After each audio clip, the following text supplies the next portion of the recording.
Here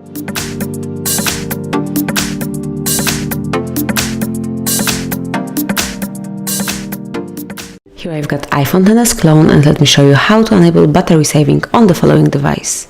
So at first you have to open the settings, then find and select the battery, and now simply by tapping on low power mode over here, you can enable low power solution.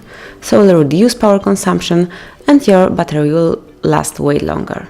So if in some extreme situation you can simply activate it and then use your device way longer. So that's it. If you would like to switch off power saving mode, just tap on the same icon one more time, and as you can see now we are back in standard and normal mode. So that's it. Thank you for watching. Please subscribe our channel and leave the thumbs up.